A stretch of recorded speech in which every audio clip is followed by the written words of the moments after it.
Chapter 13. Tom's mind was made up now. He was gloomy and desperate. He was a forsaken, friendless boy. He said, nobody loved him. When they found out what they had driven him to, perhaps they would be sorry. He had tried to do right and get along, but they would not let him, since nothing would do them but to be right of him. Let it be so, and let them blame him for the consequence. Why shouldn't they? What right had the friendlies to complain? Yes, they had forced him to it at last. He would let a life of trying. There was no choice. By this time he was far down Meadow Lane, and the fell for school too. The tap tingled faintly upon his hair. He sobbed. No, to think he should never hear that old familiar sound any more. It was very hard, but it was forced on him. Since he was driven out into the truth world, he must submit. But he forgot them. Then the sobs came thick and fast. Whose at this point he met his sworn comrade, Hugh Harper, hard-eyed, and with evidently a great and dismal purpose in his heart. Plainly, here were two souls with but a single thought. Tom, weeping his ages with his sleep, began to blubber out something about a resolution to escape from hard usage and lack of sympathy at home by roaming abroad into the great world never to return, and ended by hoping that Howe would not forget him. But it transpired that this was a request which Howe had just been going to make of Tom, and had come to hunt him up for that purpose.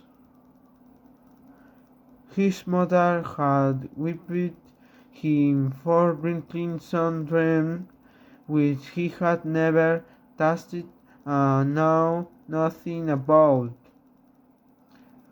It was plain that she was tired of him and wished him to go. If she felt that way, there was nothing for him to do but succumb.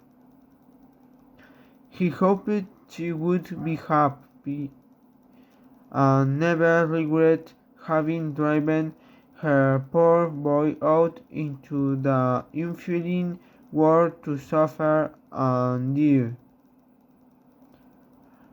As the two boys walked sorrowing along, they made a new compact to stand by each other and the brothers and never separate, till they relieved them of their troubles.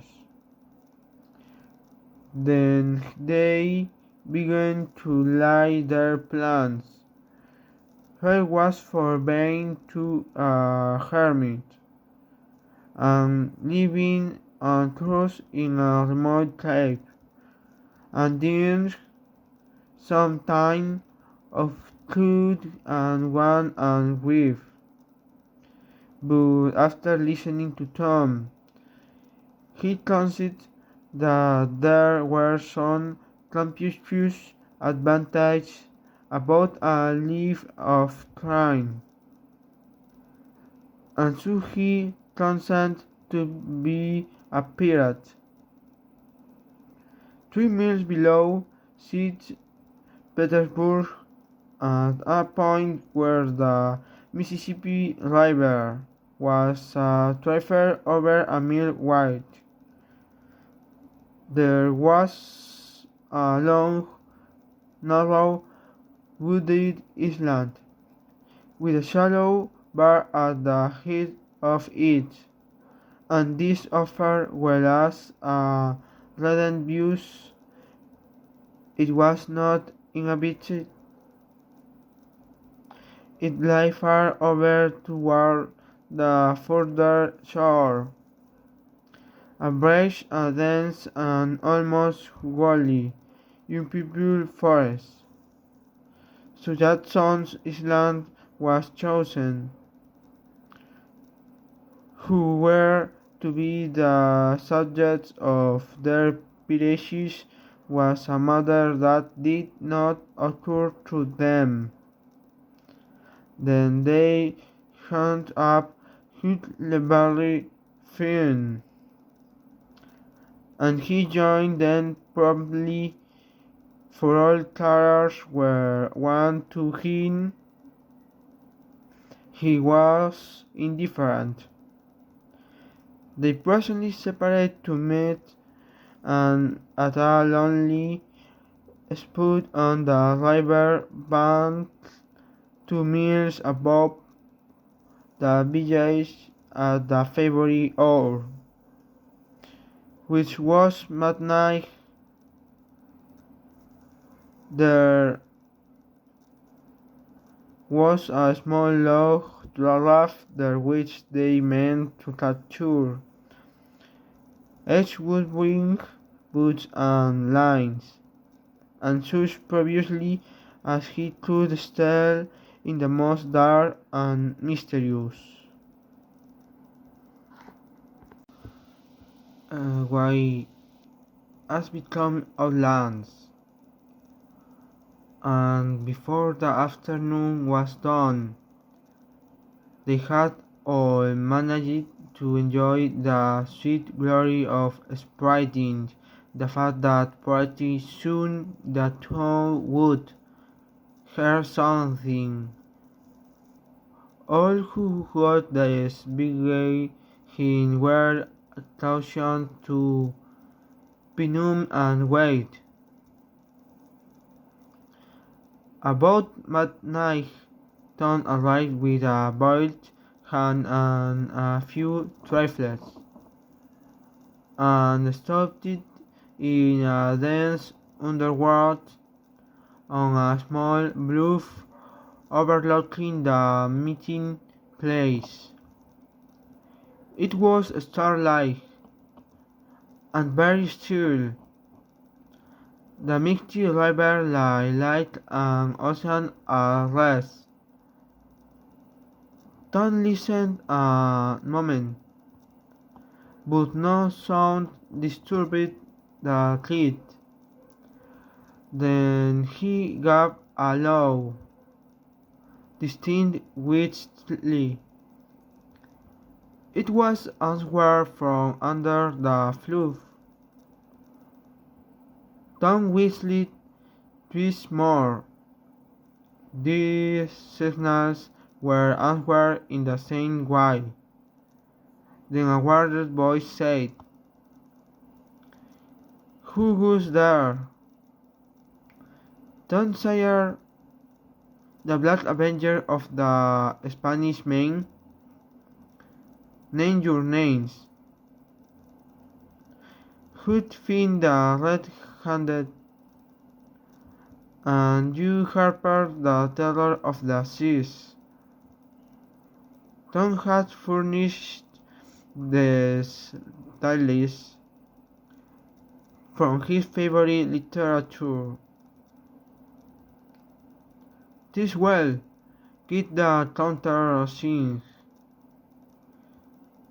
Two harsh whispers delivered the same and full words simultaneously to the brooding night. "Blood!"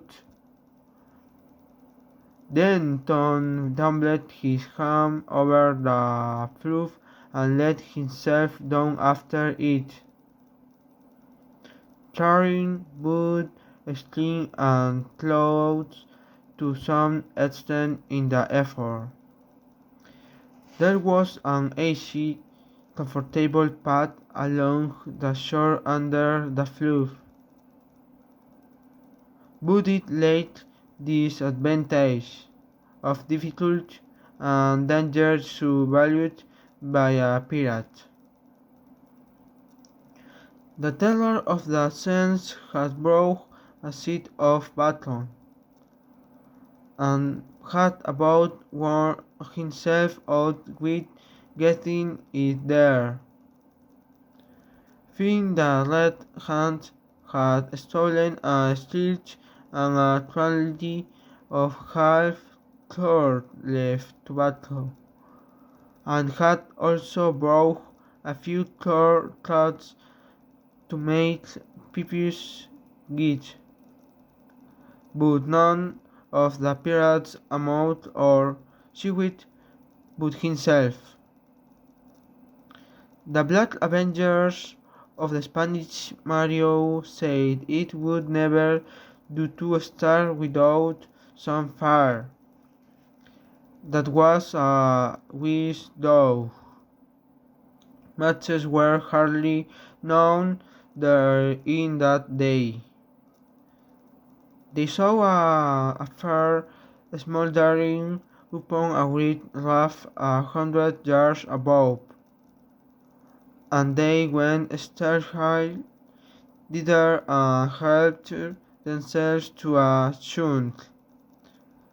They made an imposing adventure of it, saying, "Hist," every now and then, and suddenly catching with finger on lip, moving with hands on imaginary their heels, and giving orders in dismal whispers that if the foe started to let him have it to the heart, because did men tell to no tales.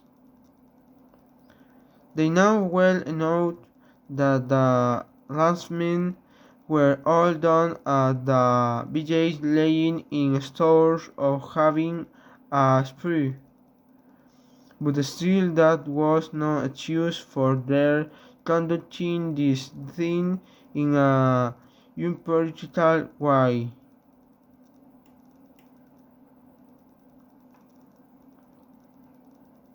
They shoved off presently, turning Thomas, who at the after oar and Hoy at the forward.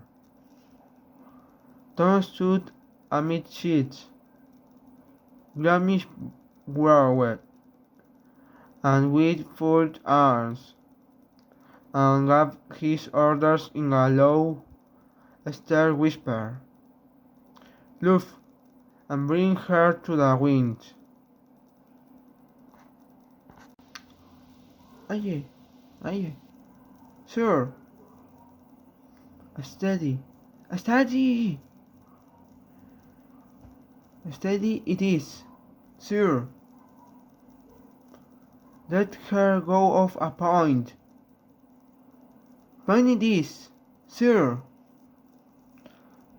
As the voice steadily and monotonously dropped, the raft toward midstream, it was no doubt understood that these orders were given only for style, and were not intended to mean anything in particular. What says Chicalium? Torches, torch, and flying get sure. Send the rise up, light out aloft. There, half a dozen of ye, Fortune master tunes, lively now. Aye, sir. Take out that my two gallants. Sit, embrace. No, my hearties. Aye, sir. Helen's Ali heart a poor. Stand by to meet her when she comes. For now mean with a will steady this, sir. The laugh ran beyond the medley of the river. The boys pointed her head right, and then lay on their oars. The river was not high, so there was not more than a 2 or 3 mile current. Hardly a word was said during the next 3 quarters of an hour. Now the raft was passing before the distant town. 2 or 3 glimmering lights showed where it lay, peacefully sleeping. Beyond the bay was a sheet of star-gleaming water. Unconscious of the tremendous event that was happening, the Black Avenger stood aside with folded arms, looking his last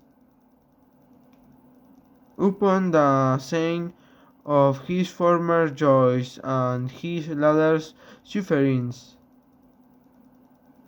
and wishing she could see him now, abroad on the wide sea, facing peril and death with dauntless heart, going to his doom with a grim smile on his lips. It was but a small strain on his imagination to remove Jason's land beyond edge shoot of the village, and so he knitted his last with a broken and satisfied heart. The other pirates were looting their last, too, and they all looked so long that they came near letting the current drive them out of the range of the island. But they discovered the danger in time, and made shift to avert it. About 2 o'clock in the morning, the raft grounded on the bar 200 yards above the head of the island, and they waited but and for until they had landed their freight. Part of the little raft belongings consisted of an old sail, and this they spread over a nut in the bushes for a tent to shelter their provisions. But they themselves would sleep in the open air in good weather, as become outlands. They built a fire against the seat of a great log 20 or 30 steeds within the sombre depths of the forest, and then took some bacon in the fringe pan for supper, and used up half of the corn pan stood they had brought. It seemed glorious sport to be feasting in that wild, free in the virgin forest of a unexplored and uninhabited island, far from the haunts of men, and they said they never would return to civilization. The limpid fire lit up their face and threw its ruddy glare upon the pillared tree trunks of their forest temple, and upon the varnished foliage and pistoning beams. When the last trace of battle was gone, and the last allowance of corn found devouring, the boys stretched themselves out on the grass, filled with contentment. They could have found a cooler place, but they would not deny themselves such a romantic future as the roasting campfire. "And it go," said Hoy. "It's nuts," said Tom. "What would the boys say if they could see us?" "Say? Well, they'd just die to be here. Hey, Hooty, and come Sue, say Huckleberry. Anyways, and sweet, I don't want nothing better this. I don't ever get enough to eat. Henry and her they can come and pit at a feller and bullywag him too." It's just the life for me, sighed Tom. You don't have to get up morning, and you don't have to go to school and watch and all that plain foolishness. You see, a pirate don't have to do anything, Joy.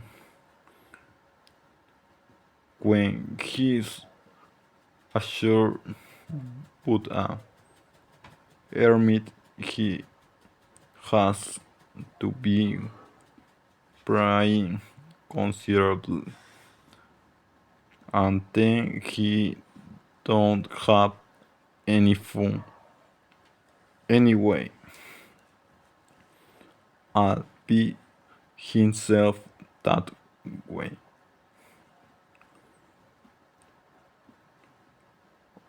Oh, yes, that's so, sighed Joy. but I hadn't thought much about it. You know, I'd go the water be a pirate. Not that I tried it.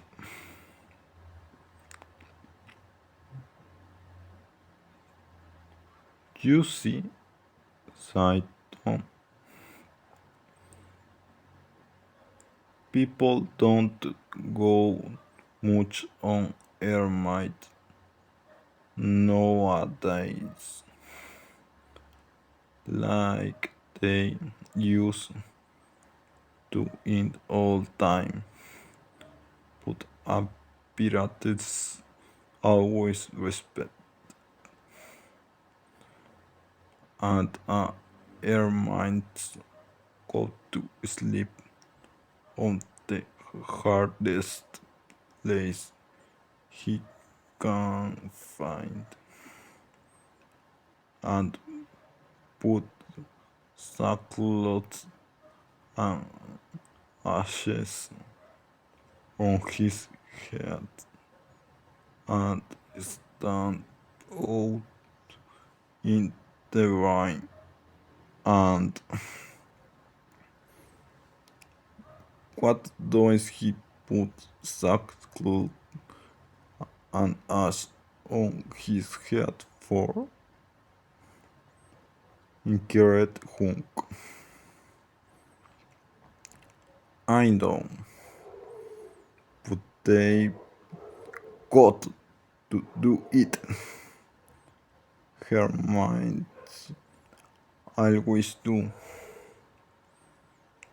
You have to do that if you was a mind. Learned if I would, sighed Kun. Well, what would you do? I know, but I won't do that.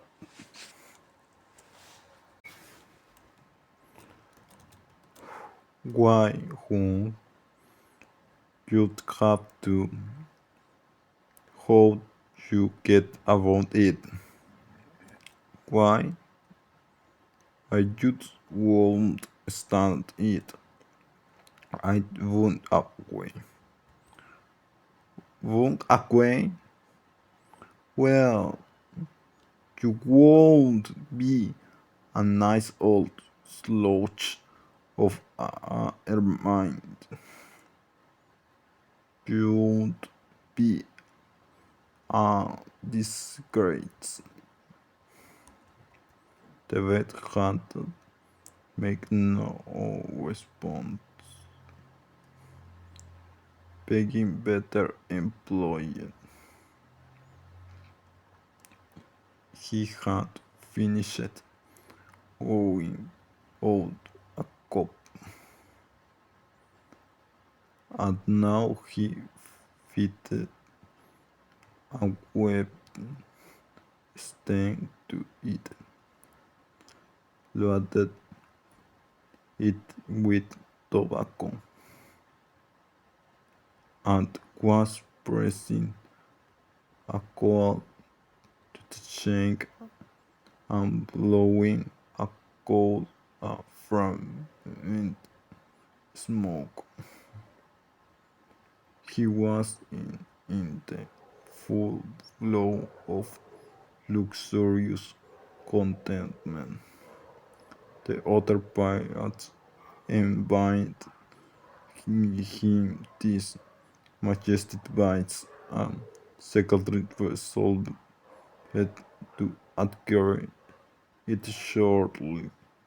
Presently, Mook sighed. What don't pirates have to do? Don't say, oh, they have just a bull time. take ships and burn them and get the money and bury it in awful place in their islands where their gods are thinking to watch it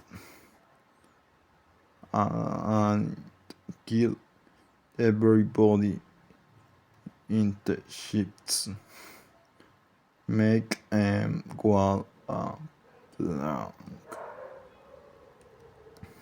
and they carry the woman to the island side join.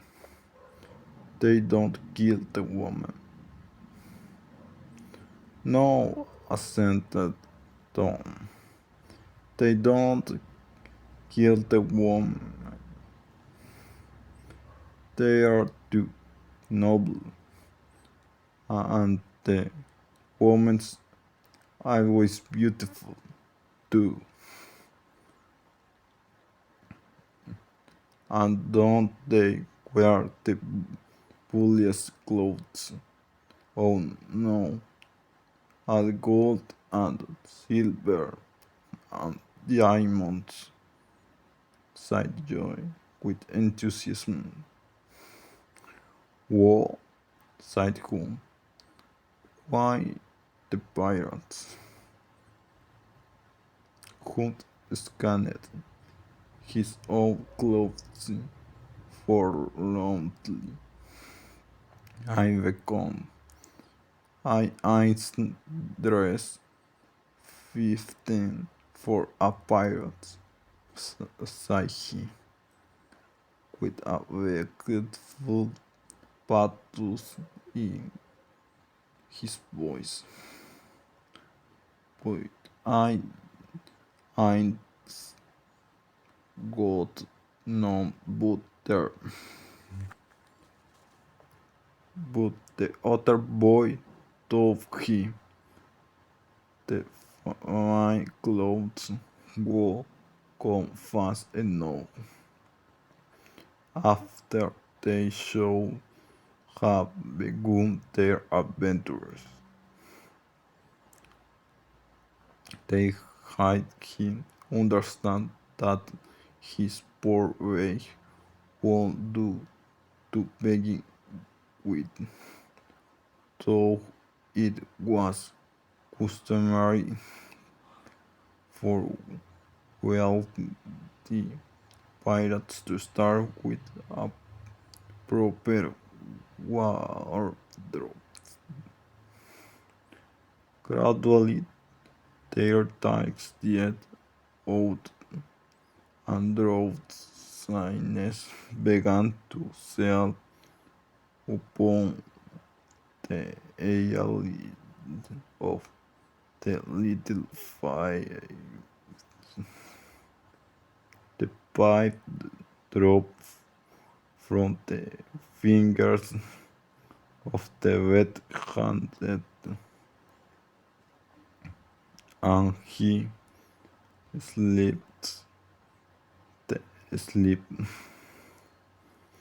of the conscience free and the weary, the terror of the seas,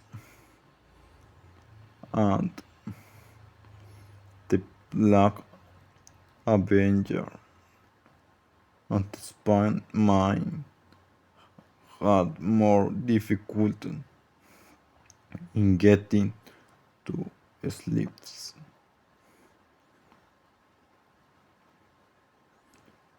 They signed their players inwardly and lying down,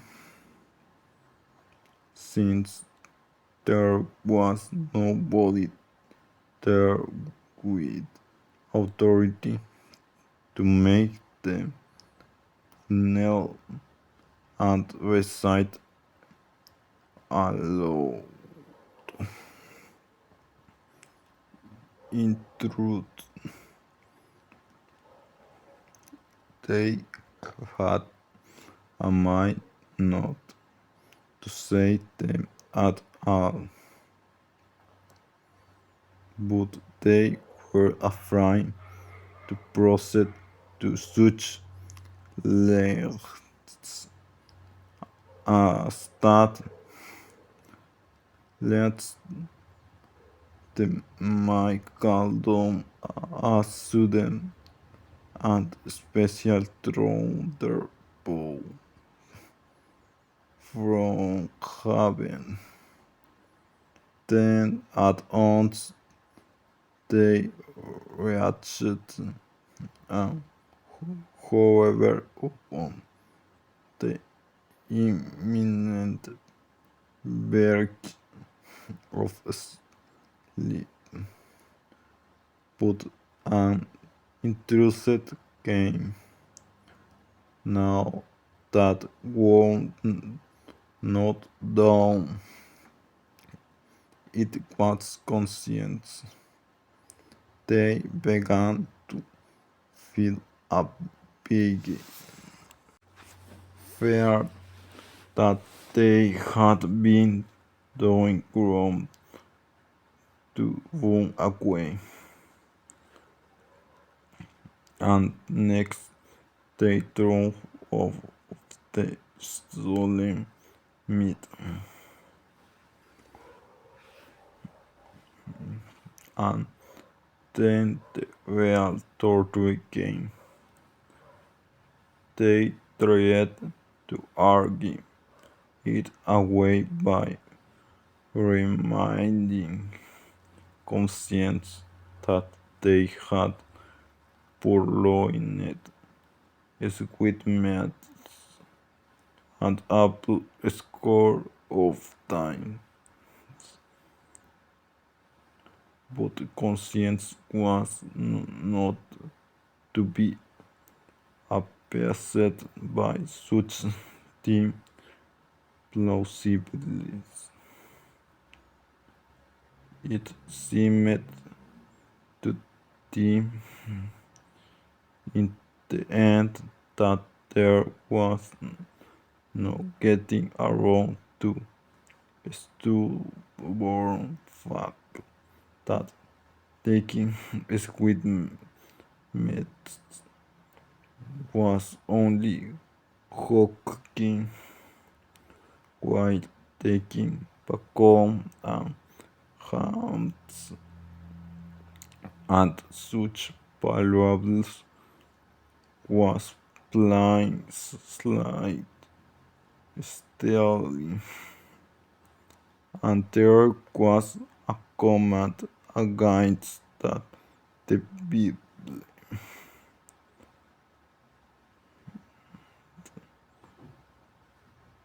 to stay in handle resolved that so long as they remained in the business, they piracies should not again be sullied with the crime of stealing.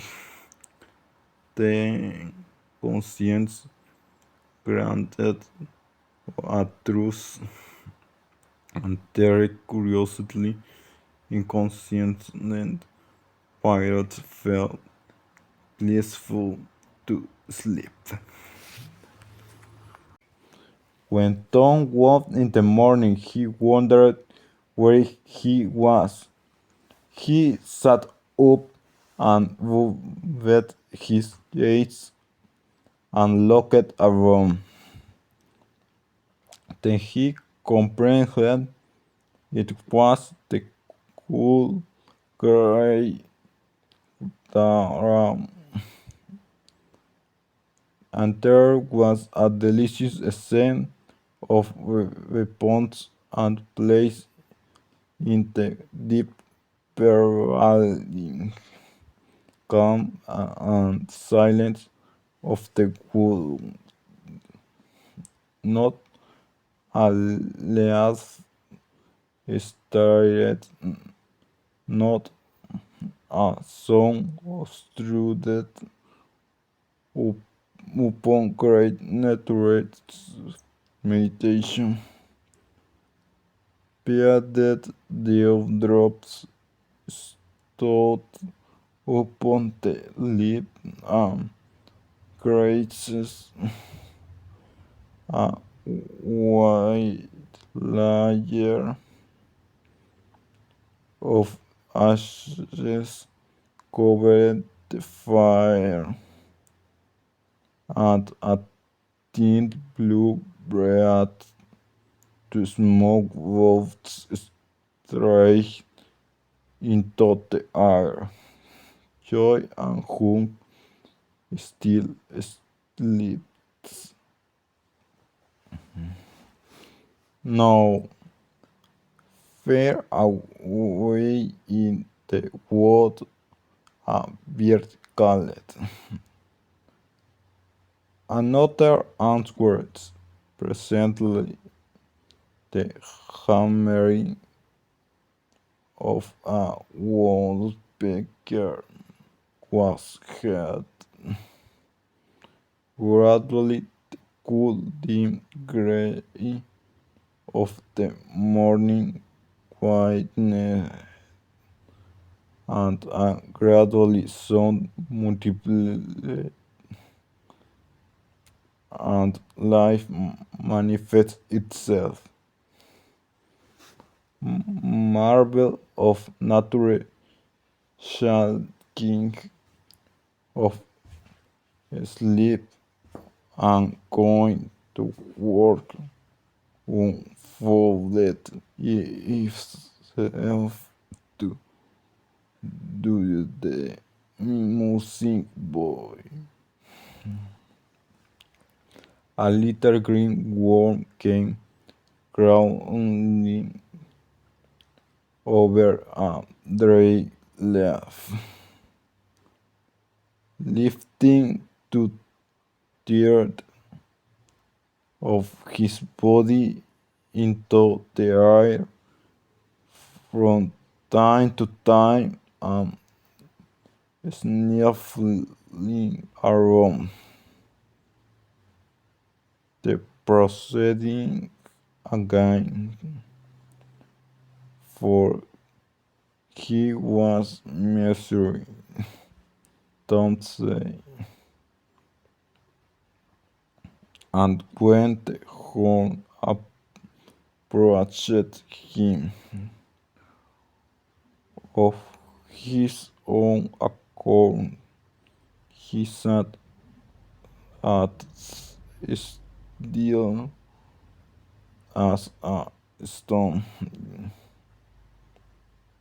with his hopes rising and falling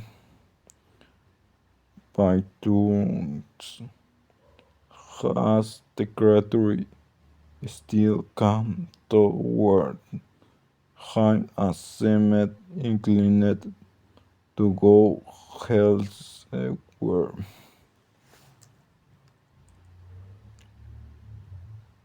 And when at last is considered a painful moment with its curved body in the air, and then came decisively down upon Tom's leg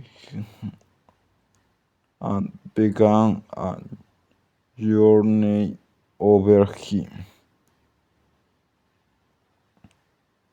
His whole heart was glad,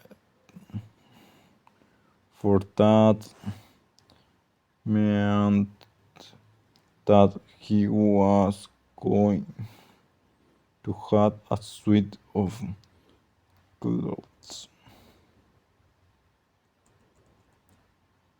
without the shadow of a doubt, a gaudy piratical uniform. Now a procession of ants appeared from nowhere her in particular,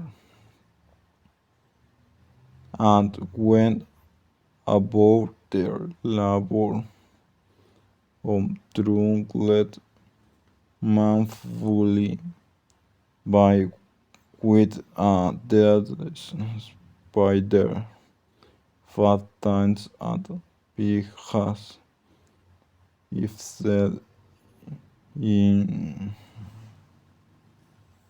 his arm, and looked it straight up and three through a low spotted ladybug climbed the dizzy height of a glass plate, and Tom bent down close to it and said, Ladybug, Ladybug, fly away home. Your house is on fire. Your child's alone. Uh, and she took wings and went off to see about it, which did not surprise the boy, for he knew of all that this insect was credulous about conflagrations, and he had practiced upon it simply more than once. A tumblebug came next, having stood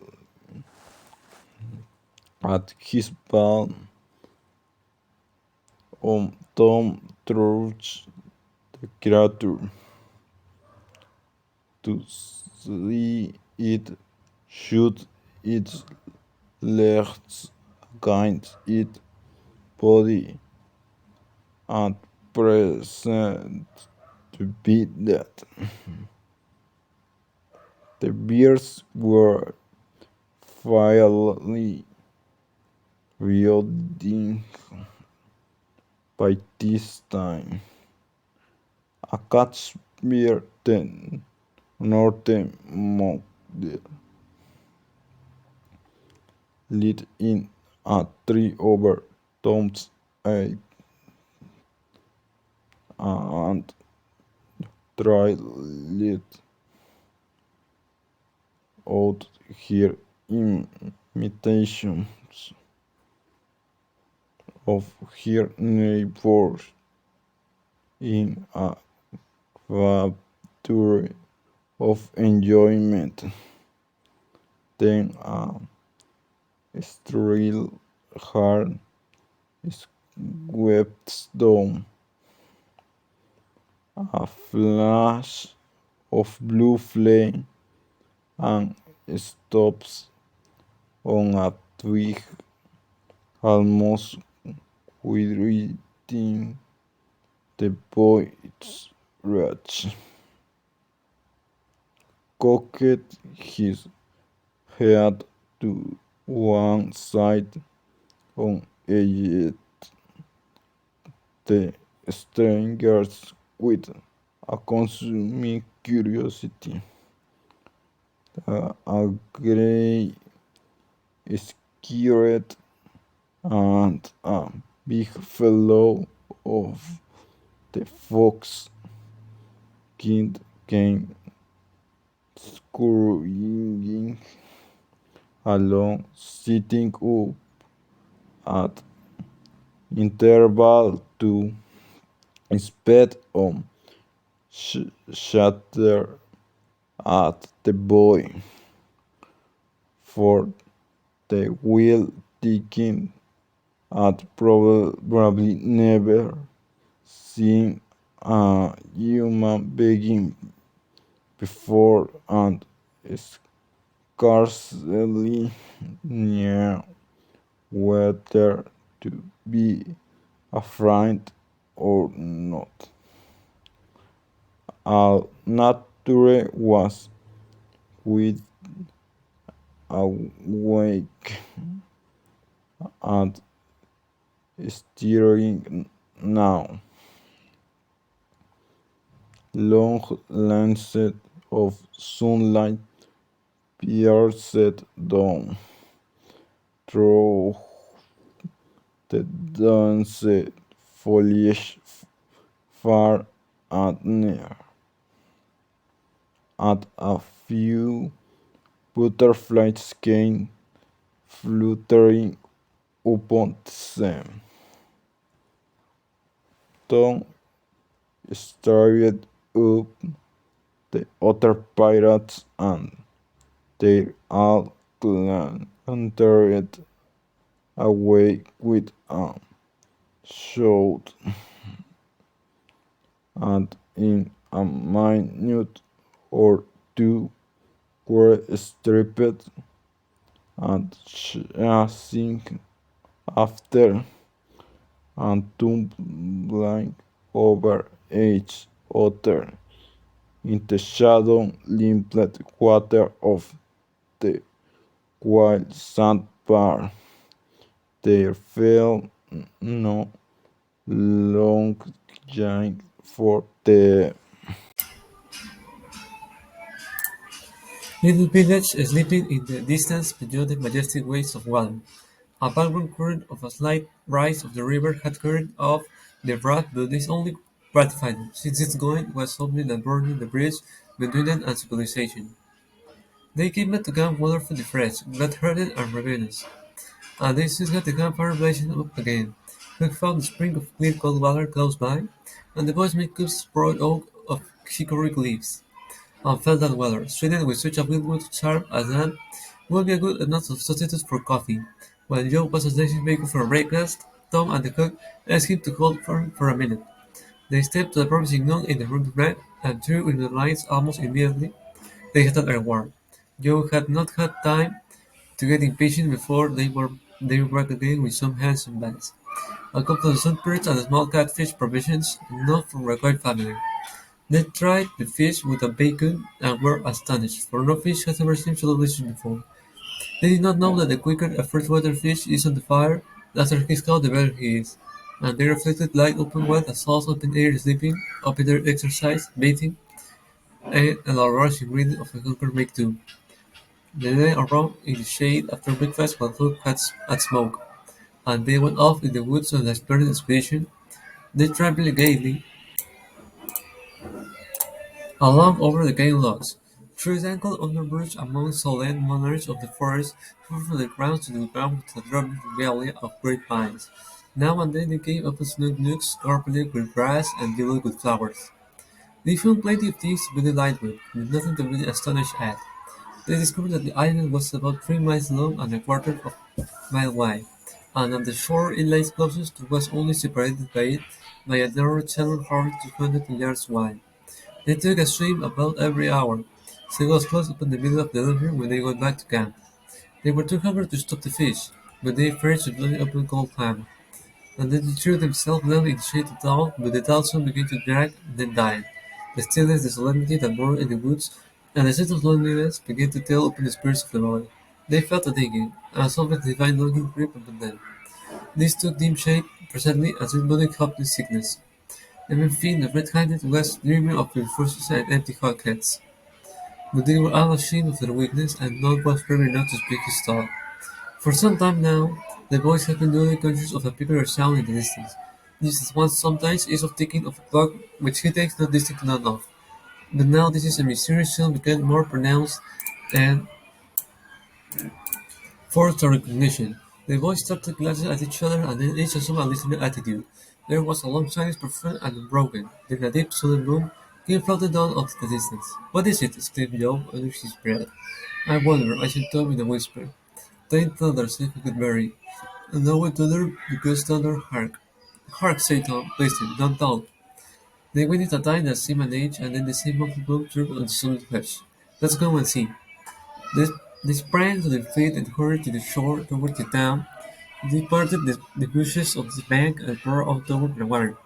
The only steam ferryboat was about a mile above the village, drifting with the current and broad decks seemed crowded with people.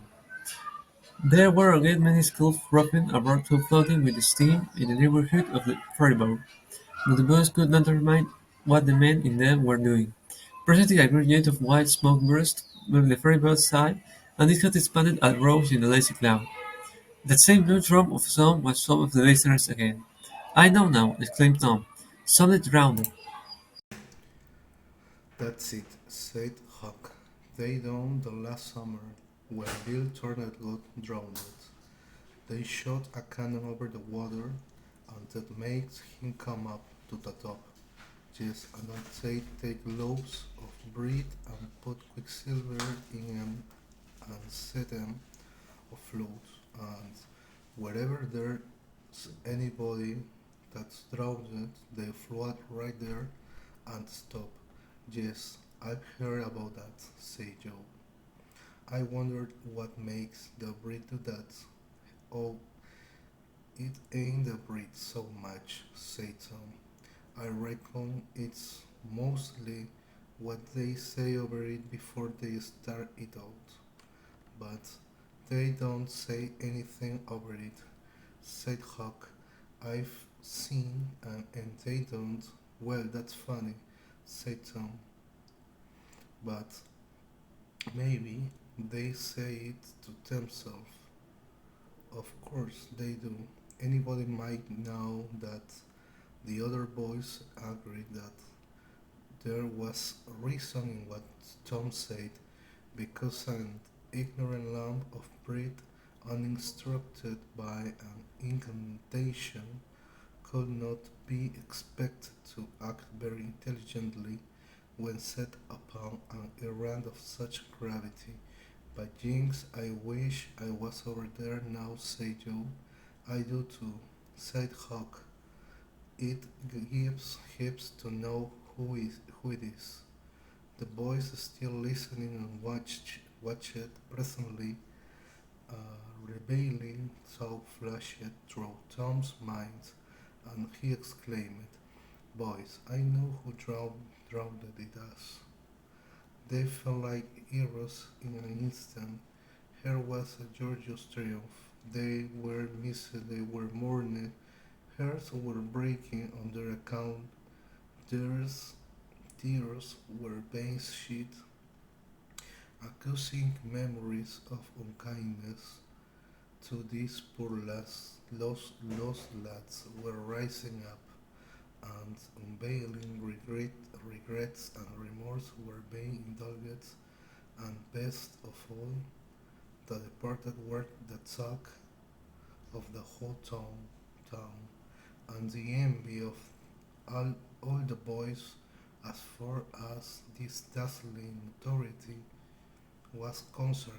This was fine. It was worthwhile to be a pirate after all. As twilight drew on, the ferry boat went back on her accustomed business and the skiff disappeared. The pirates returned to camp. They were jubilant with vanity over their new grandeur and the illustrious travel they were making. They caught fish, cooked supper and ate it, and then fell to guessing at what the village was thinking and saying about them, and the pictures they drew of the public distress of their account were gratifying to look upon from their point of view, but when the shadows of night closed in, they gradually ceased to talk and sat gazing into the fire with their minds evidently wandering elsewhere. The excitement was gone now, and Tom and Joe could not keep back thoughts of certain persons at home who were not enjoying Despite frolic as much as they were, misgivings came. They grew troubled and unhappy as seek or to escape it unawares. By and by, Joe timidly ventured upon a roundabout feeler as to how the others might look upon a return to civilization, not right now, but Tom withered him with derisions had been uncommitted as yet, joined in with Tom and Waver quickly explained it and was glad to get out of the scrape with a little taint of chicken-hearted homesickness clinging to his garments as he could mutiny was effectually laid to the rest of the moment, for the moment.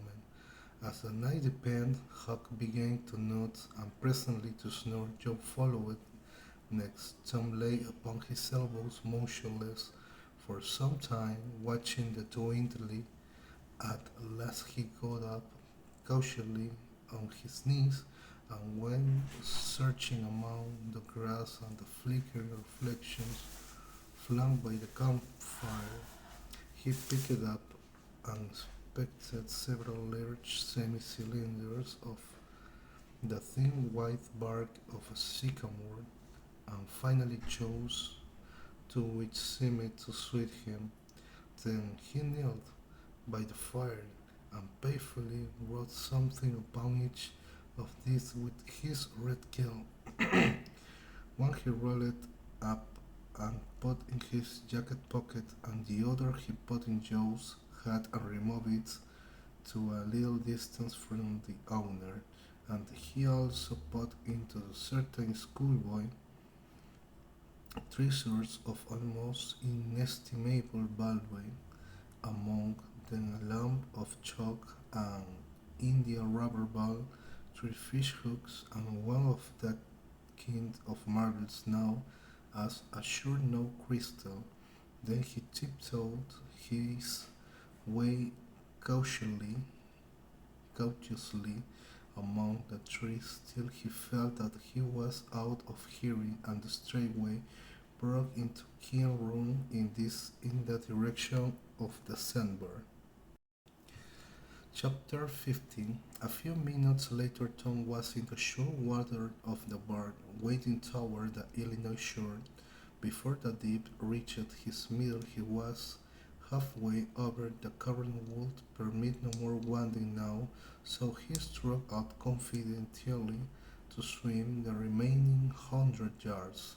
He swam quartering upstream, but still was swept downward, rather faster than he had expected. However, he reached the shore finally and drifted along till he found a low place and drew himself out. He put his hand on his jacket pocket, found his piece of bark safe, and then struck through the woods, following the shore with streaming garments. Shortly before 10 o'clock he came out into an open place opposite the village and saw the ferryboat lying into the shadow of the trees and the high bank. Everything was quiet under the blinking stars. He crept down the bank, watching with all his eyes, slipped into the water, swam three of 4 strokes, and climbed into the skiff that did Joe duty at the boat's stern. He laid himself down under the thwarts and waited painting. Presently the cracked bell tapped in, and the boys gave the order to cast off. A minute or two later the skiff head was standing high up against the boat's swell, and the voyage was begun. Tom felt happy in his success, for he knew it was the boat's last trip for the night. At the end of a long 12 or 15 minutes, the whales stopped and Tom slipped overboard and swam ashore in the dusk, landing 50 yards downstream out of danger of possibly stragglers. He flew along unfrequented alleys and shortly found himself at his own back fence. He climbed over, approached the elm, and looked in the sitting room window, for the light was burning there. There sat Aunt Polly, Sid Mary, and Joe Harper, Mother Rupert together talking. They were by the bed, and the bed was between them. The door Tom went off the door and began to softly lift the latch. Then he pressed it gently and the door yielded a crack. He continued pushing cautiously, and quaking every time it creaked till he judged he might squeeze through on his knees. So he put his head through and began warily. "What makes the candle blow so?" said Aunt Polly. "Tom, hurry up. Why, the door's open, I believe. Why, of course it is. No end of strange things now. How long?" And shut it Sid. Tom disappeared under the bed just in time. He lay and breathed himself for a time, and crept to where he could almost touch his own foot. "But as I was saying," said Aunt Polly, "he went bad, so to say, only mischievous, only just giddy, and harm scarred, you know. He warn't any more responsibly that a could. He never meant any harm, and he was the best-hearted boy that ever was." And she began to cry. It was just so with my Joe, always full on his devilment and prone to every kind of mischief, but he was just unselfish, a kid as he could be. And Lord bless me, to think I went and whipped him for taking that cream, never once recollecting that I throwed it on myself because it was sour, and I never to see.